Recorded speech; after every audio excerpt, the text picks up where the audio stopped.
दोस्तों, आज मैं आपको गधे की कहानी सुनाने वाला हूँ। गधा जो शेर बन गया।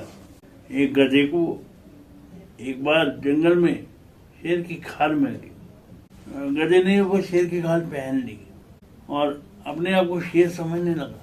फिर वो जान के खानों के खेतों में घुस जाता और वहां से मजे से घास खाता, मजे से एंजॉय करता। लोग उसके डर के मारे पास नहीं आते थे क्योंकि शेर है, शेर मुंह पर पड़ जाएगा। ऐसा हुआ कि शेर जब खेत में गया तो दूसरा जो शेर ऑलरेडी गधे की खाल पहन के बैठा हुआ और ढहचू ढहचू करने लगा। उसकी आवाज सुनकर शेर उससे बतियाने लगता है, बात करने लगता है और कहता है, आप यहाँ कैसे?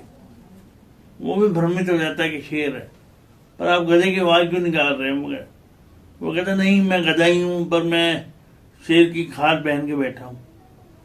तो शेर वहां से निकल जाता है। और शेर क्यों निकलता है? शेर से जब भालू ने ये बात पूछी कि महाराज आप गधे से लड़ सकते थे, आप गधे से लड़े नहीं कि, तो शेर ने कहा कि गधे से तो गधा ही लड़ सकता है, मैं गधा नहीं हूं। और यहाँ पे ये बात भी समझ जाने वाली है कि अगर गधे को मैं हरा भी देता तो मेरी बेइज्जती होती, कमजोर पर बात करूंगा तो मेरी बेइज्जती होगी। शेर ने कहा। भालू ने कहा, फिर आप क्या करते? कहते अगर वो मुझे हरा देता तब भी मेरी बेइज्जती है, क्योंकि जब नीच स्तर का व्यक्ति आपसे बहस करेगा तो आप जीत नहीं सकते, वो आपको अपने स्तर पर लेके आएगा। इसलिए कभी भी आप ऐसे व्यक्ति से लड़ाई मत करें, बहस मत करें जो आपको अपने स्तर पर गिरा देगा।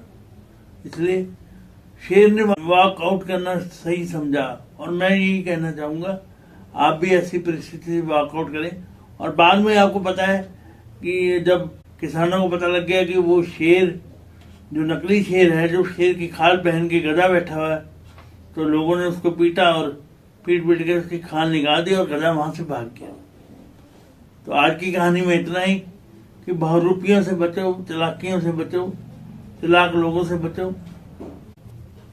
और इसका अंतिम उद्देश्य ये है कि आपको ये बताएंगे झूठ छलावा ये कुछ पल तक ही कारगर रह सकता है, पर जब गधा बोलेगा तो ढहचू ही करेगा, ये समझ लीजिए।